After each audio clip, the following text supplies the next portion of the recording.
Hello everyone, this is Dipanjali and I welcome you all on my YouTube channel Study Time Media। बच्चों previous video में हम लोगों ने plant tissue को पढ़ना स्टार्ट किया था, जिसमें कि दो तरह के टिश्यूज को हम लोगों ने देखा था। First one meristematic tissue and other one permanent tissue.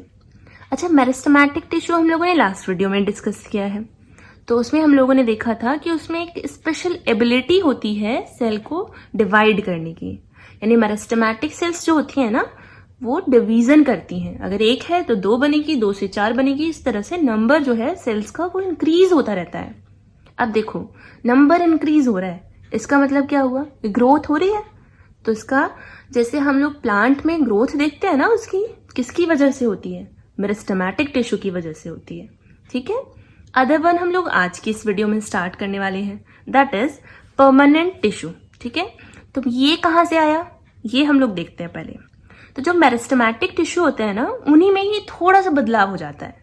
या तो वो अपनी एबिलिटी को लूज कर देते हैं। कौन सी एबिलिटी? वो जो डिवीजन वाली थी ना, सेल डिवाइड करने वाली, तो वो एबिलिटी अगर वो छोड़ देते हैं। कुछ उनकी जो शेप है, साइज है, वो अगर फिक्स हो जाता है, ठीक है, तो तब वो परमानेंट हो गए। ठीक है, परमानेंट क्या है? यानी कि फिक्स हो गया अब जो कुछ भी है। तो परमानेंट टिश्यू में शेप, साइज, फंक्शन जो है वो फिक्स हो जाते हैं। डिवीजन तो होता है कुछ टिश्यूज में, जैसे पैरेन्काइमा, कोलेनकाइमा हम लोग देखेंगे। ठीक है, तो मेरिस्टेमेटिक टिश्यू से ही परमानेंट टिश्यू डेराइव होते हैं थोड़े से चेंजेस के बाद।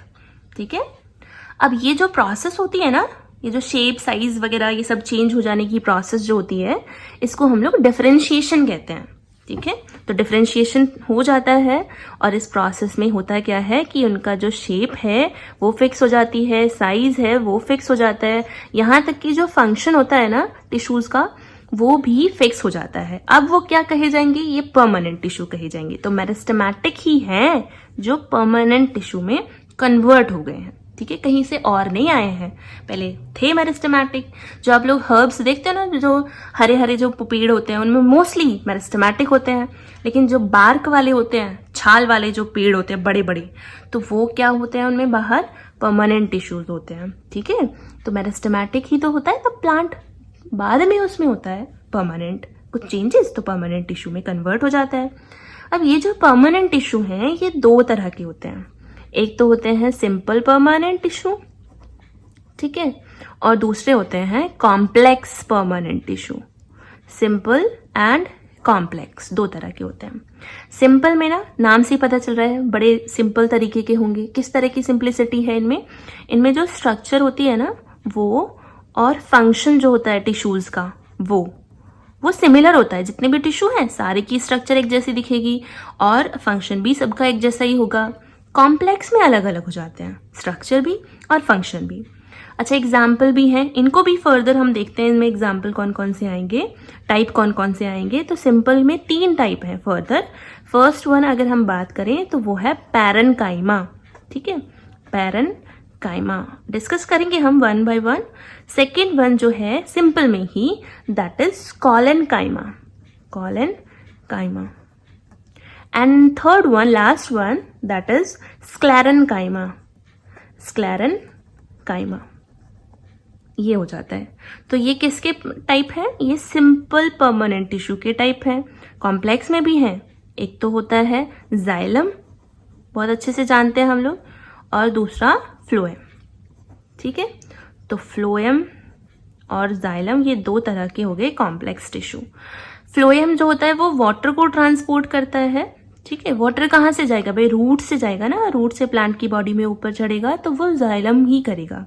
और जो फ्लोएम होता है ना, फ्लोएम वो क्या करेगा? फूड को ट्रांसपोर्ट करेगा। फूड कहाँ बनता है? लीव्स में बनता है, तो वहां से पूरी बॉडी में, चाहे वो अपर पार्ट हो चाहे वो लोअर पार्ट हो, सब जगह फ्लोएम ही फूड को ट्रांसपोर्ट करता है। तो एक तरह से ट्रांसपोर्ट करने के लिए ये कॉम्प्लेक्स टिश्यूज हैं, कॉम्प्लेक्स परमानेंट टिश्यू। ठीक है, और सिंपल में parenchyma, collenchyma and sclerenchyma. I hope अब यहाँ तक का क्लियर हो गया होगा। सबसे पहले बात कर लेते हैं हम लोग वन बाय वन। पैरेन्काइमा से स्टार्ट करते हैं। तो अगर पैरेन्काइमा की बात करें, let me right it, parenchyma, तो पैरेन्काइमा कैसे होते हैं? लिविंग होते हैं।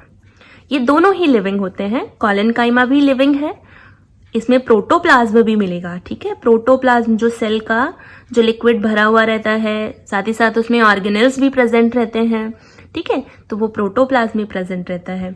स्क्लेरेनकाइमा नॉन लिविंग होता है, मोस्ट इंपॉर्टेंट पॉइंट है ये, ठीक है। स्क्लेरेनकाइमा जो होता है वो नॉन लिविंग टिश्यूज होते हैं और इनमें प्रोटोप्लाज्म का तो नाम ही नहीं होता, बिल्कुल भी नहीं है, ठीक है। बात करते हैं सबसे पहले पैरेनकाइमा की।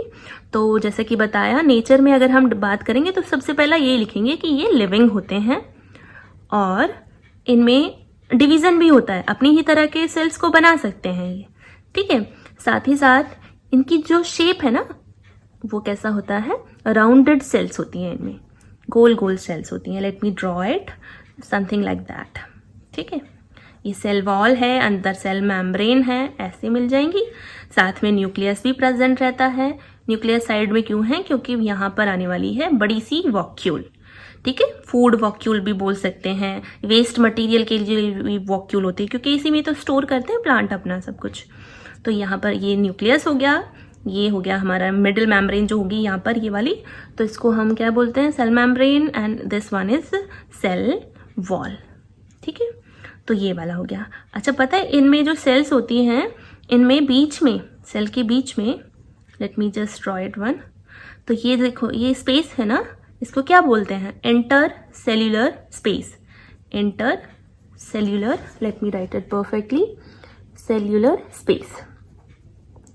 तो इंटर सेल्यूलर स्पेस होता है सेल्स के बीच में, ठीक है, यहाँ पर प्रेजेंट रहेगा। तो नेक्स्ट हम लोग बात कर लेते हैं। अच्छा, यहाँ पर एक और टर्म आप लोगों को बुक्स में लिखी हुई मिलेगी, तो न्यू है इसलिए बता देते हो। इनकी जो सेल है वो डाईमेट्रिक होती है, डाईमेट्रिक, इसका मतलब आइसोडाईमेट्रिक होती है। तो इसका मतलब क्या हुआ कि जो सेल्स होती है ना, डायमीटर में, उनका जो डायमीटर है ना, मोस्टली वो सिमिलर होती हैं, सेम होती है उनका डायमीटर। अब अकरेंस देख लेते हैं, यानी कि कहाँ कहाँ हम लोगों को ये सेल मिलने वाली है। तो स्टेम में मिलती हैं, ठीक है, रूट्स में मिलेंगी, लीव्स में भी मिलेंगी, फ्लावर्स में भी मिलेंगी, ठीक है। यहाँ पर रूट की कॉर्टेक्स में बेसिकली ये मिलती हैं, ठीक है। लीव्स में मीजोफिल जो होता है वहाँ पर ये मिलती हैं, ठीक है। पैकिंग ज़्यादातर जो होती है ना अदर टिश्यूज़ में, पैकिंग जैसे कि कोई टिश्यू है उसमें बीच में ऐसे इंटरसेल्युलर स्पेस है, तो वहाँ पर भरा हुआ रहता है ये, कौन, पैरेनकाइमा टिश्यू, ठीक है। फ्लावर्स में, फ्रूट्स में भी मिलेगा। तो ये यहाँ इनकी अकरेंस है। अब हम लोग देख लेते हैं फंक्शन, यानी कि काम क्या करता है। So let me just tell you काम क्या करेगा। तो देखो, पैकिंग टिश्यू है, fill the space between other tissues, maintain the space and firmness. देखिए, पहले बताया था कि अदर टिश्यूज के बीच में अगर इंटरसेलुलर स्पेस हो गया ना, तो उन्हें भरने का काम कौन करता है, तो पैरेनकाइमा करता है, ठीक है। वो भरेगा खाली जगह को, साथ में उसकी शेप को भी बरकरार रखेगा, फ्रेमनेस को भी बरकरार रखेगा, ठीक है। Next, store and assimilate food, food को स्टोर करने का काम करता है, बहुत इंपॉर्टेंट फंक्शन है। तो इसलिए ना इसको फूड स्टोरेज टिश्यू भी हम लोग बोल सकते हैं, ठीक है। तो पैरेनकाइमा क्या करेगा, फूड को भी स्टोर करता है अपने अंदर, फोटोसिंथेसिस में जो स्टार्च बनी है, ठीक है, तो वो स्टोर करेगा। Third one, transport through cell और सेल वॉल, यानी कि ये जो पैरेनकाइमा है चीज़ों को ट्रांसपोर्ट करने का काम भी करता है एक जगह से दूसरी जगह। इसके बीच में जो इंटरसेलुलर स्पेसेस है ना, वहाँ से होकर ये चीज़ों को ट्रांसपोर्ट करेगा एक जगह से दूसरी जगह। गैसेस का भी एक्सचेंज होता है, उसमें भी इंटरसेलुलर स्पेसेस जो होते हैं वो पार्टिसिपेट करते हैं, वहाँ पर गैस भरी हुई रहती हैं, एक सेल से दूसरी सेल में, सेल से अदर सेल में, इस तरह से गैसेस भी, भाई कार्बन डाइऑक्साइड और ऑक्सीजन, इन गैसेस का ट्रांसपोर्ट होना है हमारी बॉडी की ही तरह। Next one, store waste product, tannin, gum, crystals, resin. तो ये जो होता है पैरेनकाइमा, ये स्टोरेज का भी काम करता है, ठीक है। किसका स्टोरेज करेगा, जो वेस्ट प्रोडक्ट प्लांट ने प्रोड्यूस किया है, सच एज टैनिन, गम जो रिलीज होता रहता है, क्रिस्टल्स, रेजिन्स, लिक्विड सा जो रिलीज होता है ना, उसको स्टोर करने का काम करता है। इंपॉर्टेंट पॉइंट्स है। इफ क्लोरोप्लास्ट प्रेजेंट, अगर क्लोरोप्लास्ट प्रेजेंट है ना, तो हम उस पैरेनकाइमा को पैरेनकाइमा नहीं कहते, तब उसका नाम चेंज हो जाता है, and that is called chlorenchyma. When it is called chlorenchyma, when chloroplast is present। अब क्लोरोप्लास्ट है तो क्लोरोफिल प्रेजेंट रहेगा, एंड क्लोरोफिल क्या होता है, फोटोसिंथेसिस करने का मेन पिगमेंट है। फोटोसिंथेसिस किसकी वजह से होती है, क्लोरोफिल की वजह से, which is present in chloroplast. Now chloroplast अगर प्रेजेंट है, that is called chlorenchyma and it is going to perform now photosynthesis. Photosynthesis की प्रोसेस करने वाला है. Next function that is aerenchyma. या एरेनकाइमा जो होता है फॉर एक्वाटिक प्लांट. देखो एक्वाटिक प्लांट होते हैं जैसे कि वाटर लिली हम लोग बात कर सकते हैं, हाइड्रेला एक प्लांट है, ठीक है. तो ये जो प्लांट होते हैं इनको क्या बोलते हैं, हाइड्रोफाइट कहते हैं. हाइड्रोफाइट क्योंकि ये वाटर में प्रेजेंट है, तो एक्वाटिक प्लांट है. तो इनके बीच में ना लार्ज एयर कैविटी होती है, जो इंटरसेलुलर स्पेस हम बोल रहे हैं. तो ऐसे ही एयर कैविटी होती है और उनको हम क्या बोलते हैं, उस तरह के टिश्यूज को एरेनकाइमा बोलते हैं अगर वो एयर कैविटी प्रेजेंट है. सिमिलरली जैसे अगर क्लोरेनकाइमा कब बोला था, जब क्लोरोप्लास्ट प्रेजेंट है, और एरेनकाइमा कब कहेंगे, जब एयर कैविटी प्रेजेंट है. तो इस तरह से हम लोग डिस्कस कर सकें. तो पेरेनकाइमा एक्वाटिक प्लांट में भी उनको तैराने के लिए उनको एक तरह से बायंसी फोर्स प्रोवाइड करता है, ठीक है. Last one for xerophyte. अच्छा, हाइड्रोफाइट जो कि वाटर में रहते हैं, जीरोफाइट जो कि डेजर्टिक एरिया में रहते हैं, ठीक है.